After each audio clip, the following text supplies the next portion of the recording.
오늘은 종료주일입니다. 종료주일은 예수님께서 예루살렘 성으로 입성하실 때에 나귀를 타시고 왕으로 입성하는 것을 기념하는 그런 주일입니다. 여러분, 왕으로 입성하시는 주님이신데 나중에 금면류관이 아니라 가시면류관을 쓰시고 당신의 생명을 십자가에 내어주신 것을 우리가 기념함으로 이번 주간 고난주간을 지키고 그리고 또한 부활주일의 영광을 보려고 합니다. 오늘 우리가 이 성찬식을 하면서 성찬식이 우리에게 주는 의미를 오병이어의 기적을 통하여 배우려고 합니다. 성경에서는 오병이어의 기적을 여러분 잘 아시지 않습니까? 이 오병이어의 기적을 통해서 하나님께서 우리에게 주시고자 하시는 말씀은 무엇인가? 그리고 성찬식의 의미는 무엇인가? 예수님을 믿는다는 것은 무엇을 말하는가에 대해서 다는 말씀을 다 드리지 못하지만 오늘 성찬을 하면서 함께 잠깐 나누고자 합니다. 여러분, 오병이어의 기적이 어떤 기적이었습니까? 여러분 잘 아시지요? 예수님께서는 이 땅에 계시면서 여러 가지 사역을 하셨습니다. 말씀을 가르치셨고 하나님 나라 천국의 복음을 전파하셨고 또한 무엇보다 치유 사역을 하셨습니다. 그러니 많은 무리들이 예수님을 따라다녔습니다. 예수님이 가는 곳곳마다 무리들이 넘쳐났습니다. 수천 명씩 따라다녔던 거지요. 때로는 수만 명씩 따라다닙니다. 그날도 많은 무리들이 예수님의 가르침을 따라 기뻐하며 즐거워하면서 예수님 주변에 있었습니다. 그런데 해가 져갑니다. 해가 져가는 예수님은 이 무리들을 그냥 돌려보내지 않으시고 밥을 먹여야 되겠다 이런 생각을 하셨습니다. 그리고 빌립에게 물으십니다. 떡을 사 먹이면 좋겠다. 이러니까 빌립이 여러분 아시는 것처럼 택도 없습니다. 이만큼의 돈이 필요합니다. 불가능합니다. 이런 보고를 하지요. 여러분, 예수님께서 아시면서 왜 빌립에게 물으셨겠습니까? 아셨거든요. 그런데 물으셔요. 이 말은, 이 성경에 이런 것들이 기록된 것은 이 많은 무리를 먹이는 것은 인간적인 방법으로, 세상적인 방법으로는 불가능한 일이다 하는 것을 확인시켜 주는 거예요. 이거는 도저히 불가능하구나, 안 되는 거다라는 걸 확인시켜 주는 것입니다.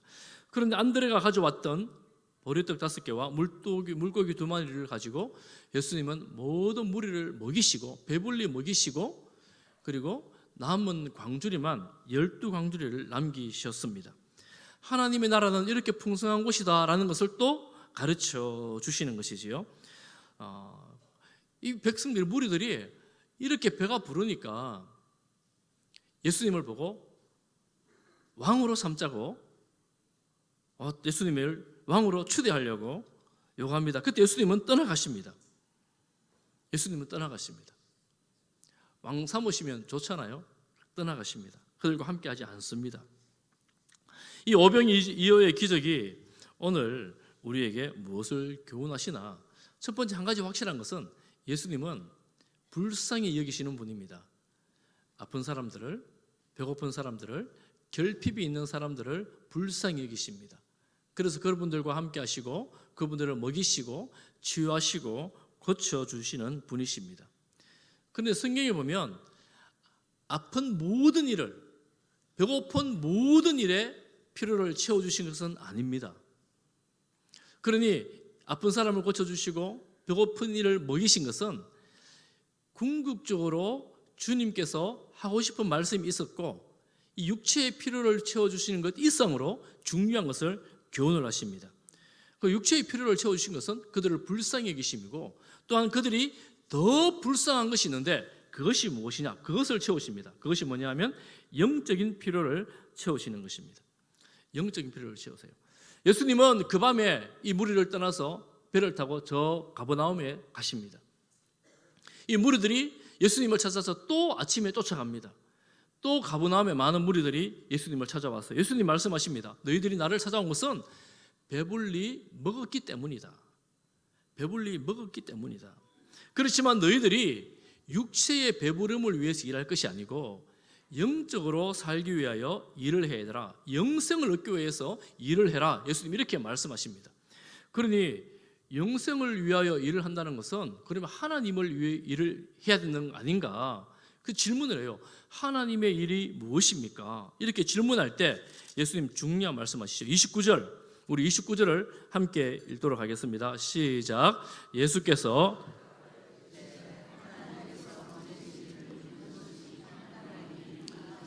하나님께서 보내신 이가 누구입니까? 예수님이죠. 하나님의 일이 무엇입니까? 예수님을 믿는 것이 하나님의 일이다. 이렇게 말합니다. 여러분, 이 세상에서는 많은 종교, 도덕, 철학, 사상들이 있습니다. 그런 데서 추구하는 가장 중요한 것은 뭐냐면 어떻게 하면 영생을 얻는가 하는 것입니다. 어떻게 하면 영생을 얻는가? 내가 영생을 위해서 무엇을 해야 할까요? 이렇게 질문합니다. 세상에 질문합니다. 종교에서도 질문합니다. 여러분, 신천지에서는 전도를 많이 해야지 영생을 얻는다고 말하곤 합니다. 그러니 신천지는 정말 전도를 열심히 해요. 전도를 많이 합니다. 새벽에 아침에 7시에 신천에 나갔는데 그때부터 전도하려고 전을 펴더라고요. 얼마나 전도를 많이 하는지 몰라요. 자랑하죠. 하나님의 교회 그곳에는 구약의 이런 절기를 지키면 구원을 얻는다고 말하곤 합니다. 여러분, 구약에 보면 다 절기 지키라 이렇게 명령을 하고 있거든요. 지켜야 된다고 이렇게 말합니다. 그들은 진정으로 예수 그리스도의 십자가의 의미를 잘 알지 못하기 때문에 그렇게 말하고 있는 것입니다. 여러분, 지키면 얼마만큼 지켜야지 구원을 얻을 수 있겠습니까?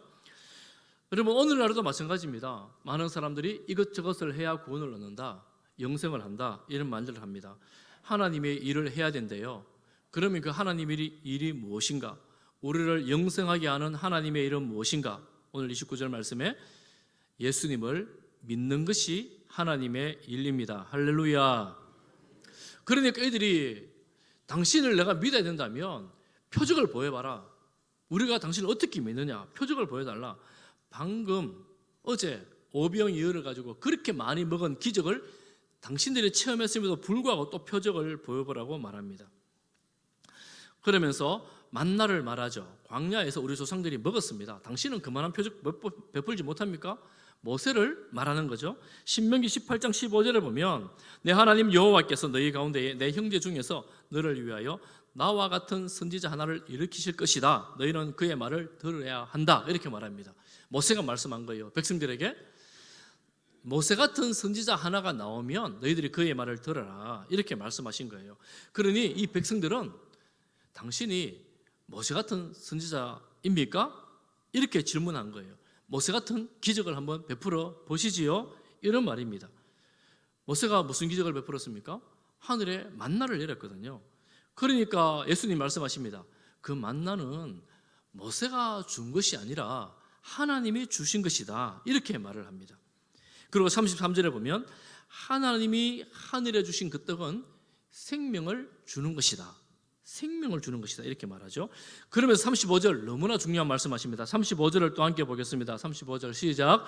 예수께서 이르시되 나는 생명의 떡이니 내게 오는 자는 결코 줄이지 아니할 터이요 나를 믿는 자는 영원히 목마르지 아니하리라. 예수님께서 내가 생명의 떡이다. 나를 먹으라. 이렇게 말씀하시는 거죠. 그리고 예수님을 보고 믿는 자를 마지막에 다시 살릴 것이라고 40절에 말씀을 하십니다. 48절에 또 말씀하셔요. 내가 곧 생명의 떡이다. 그러니 생명의 떡인 나를 먹고 나의 살을 먹고 나의 피를 먹어야 영생을 얻는다. 이렇게 말씀하시죠. 내 살을 먹지 않고 내 피를 마시지 않으면 너희들이 영생을 얻을 수 없다. 이렇게 말씀하시는 거예요. 여러분, 굉장히 어려운 말씀입니다. 아니, 어떻게 사람이 자기 살을 먹고 자기 피를 마시라고 그러나? 어려운 말이지요.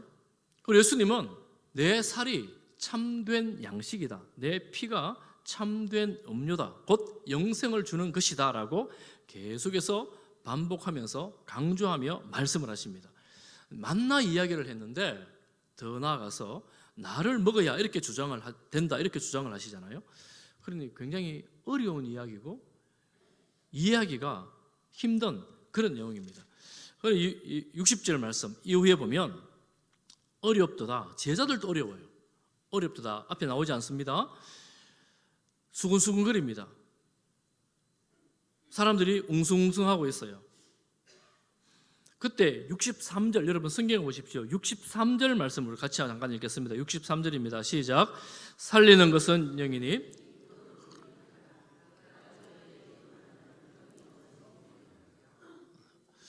예수님 뭐라고 말씀하십니까? 이런 내가 지금 하고 있는 말은 너희들이 육신으로는 도저히 이해할 수 없는 말이다. 왜냐하면 영적인 것이기 때문이다. 이해할 수 없지만 믿을 때에 영생을 얻게 된다라는 말씀입니다. 그러니까 이 많은 무리들이, 수많은 무리들이 예수님의 이 말씀을 듣고 얼마만큼 이해할 수 있을지는 모르나 너무 어려우니 이 사람들이 예수님을 떠나가기를 시작합니다. 66절에 보면 그때부터 그의 제자 중에서 많은 사람이 떠나가고 다시 그와 함께 다니지 아니하더라. 예수님을 떠나가는 거예요. 왜 떠나갑니까? 어렵거든요. 이해할 수 없거든요. 먹을 수 없거든요. 그런데 떠나가지 않는 자들이 있습니다. 누구입니까? 제자들입니다. 예수님께서 12제자에게 물어요. 너희들도 다 갈래? 이렇게 떠나갈래? 물으니까 68절에 우리 68절, 69절을 여러분 성경 나오네요. 같이 봅니다. 시작. 시몬 베드로가 대답하되 주여 영생의 말씀이 주께 있사오니 우리가 누구에게로 가오리까? 우리가 주는 하나님의 거룩하신 자이신 줄 믿고 알아사옵나이다. 아멘.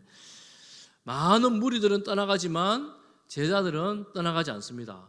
왜요? 예수님이 하나님의 아들이심을 믿었기 때문이다. 이렇게 말하지요.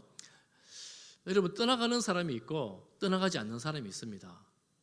오늘날도 똑같습니다. 오늘날도 이 진리의 말씀을 들을 때 야, 말도 안 된다. 그런 게 세상에 어디 있냐. 그러고 떠나가는 사람이 있습니다.